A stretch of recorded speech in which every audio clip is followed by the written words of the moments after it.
Kyle Rittenhouse walked on to the Turning Point USA America Fest, very creative name, stage to exploding fire and a theme song and massive cheers from a crowd of maskless supporters, thousands of them. He's basically become a hero and he's capitalizing on this. I'm sure that kid learned his lesson after being a murderer. And so most of the conservative movement seems fully on board with this. Charlie Kirk obviously organized the Turning Points USA America Fest.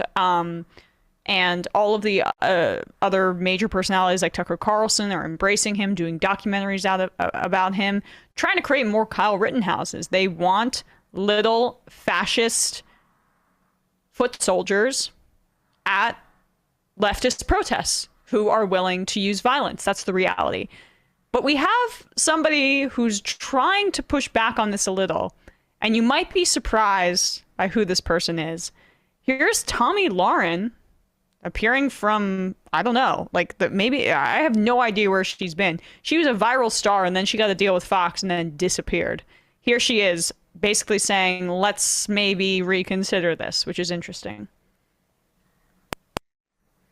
I mean, coming to you on that point, it really, I think conservatives resonate with that.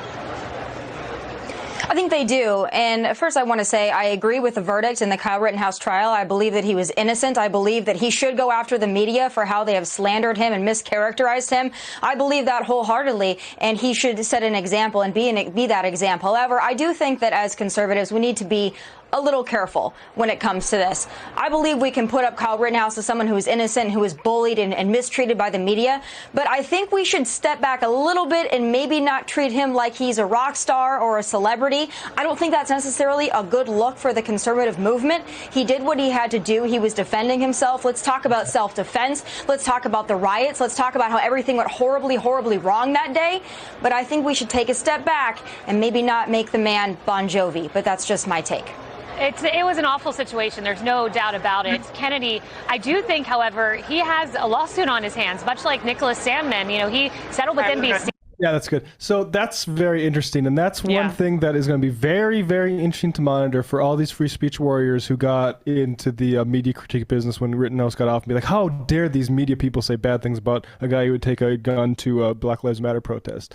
They're going to cheer on him suing organizations just like Nicholas Sandmann is, and again, of course, the right wing will do this, but I think it's worth noting the people who say that they care about free speech, because what they will be doing is supporting lawsuits against journalists, and they'll say that it's fine because it's MSNBC or Washington Post or whoever, like, you know, the Sandman got a couple hundred, got lawyers' fees basically paid for.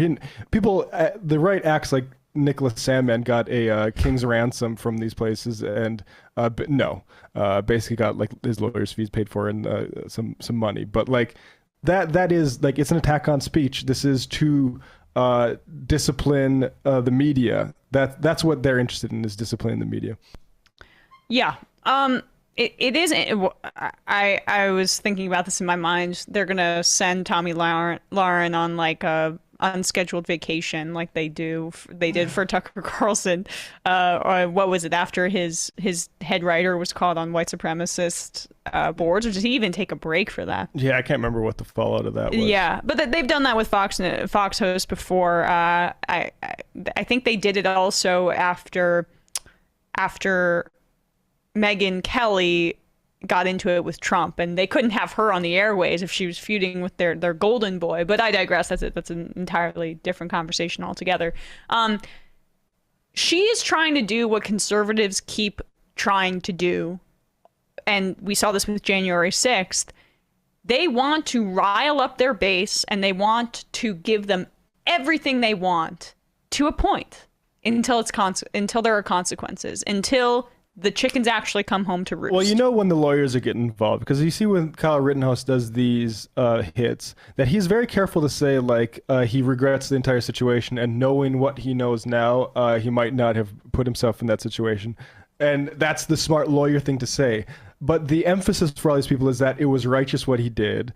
That was said, he did what he had to do, and that is, they do want that. They can't say, hey, we need to police protesters with guns, but that's what they want, right? Like that, ultimately, that's what they're celebrating in Kyle Rittenhouse. And it is funny to see like Tomi Lahren, of all people, being the one being like, I think we're getting a little bit too close to that edge. Yeah. But they need that edge, because that's edge. How the right and capital in general in this country only won because of violence. And that's the only way they're going to be able to maintain that kind of control.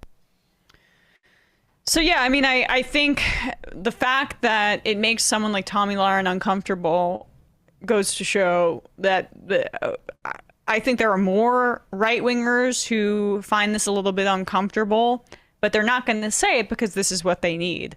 The definition of grassroots energy for these kinds of fascists is just this, is the celebration of basically violence against the left. And that's an uncomfortable truth for some people on the right, but not uncomfortable enough for them to actually potentially reconsider their entire political philosophy, which is based on those same pillars.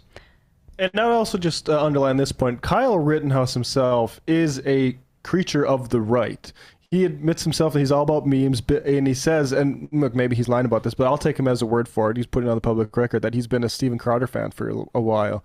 So the idea that he's just like a normal kid, no, this is this kid is an ideologue. And look, fine, sue me. I think he's a fascist. I think you take a gun anywhere, even if it is to protect quote unquote property. I think you're a fascist, and that's what he is, and that's what people are celebrating in him. Cancel Sam wrote in, Rittenhouse's 2021 Bernie Gets. I don't know. Bernie Goetz? Do you know who that is? Bernie Goetz was the guy in the subways in the 1980s. He shot 3 black men on the subway car and was acquitted. Is this with that vigilante sort of? Yes. Yeah. In the 80s in New York, it kind of was like a flashpoint of like the crime wave in New York. Gotcha. Good point then. Slappy Tubbs writes in, maybe she's even worried that he will take her job. J Man Rap says, Emma, this anti-vax disinformation is insane. People like Joe Rogan should be ashamed of themselves. I agree. Slappy Tubbs says Tommy's just jealous of Rittenhouse's popularity. Stop.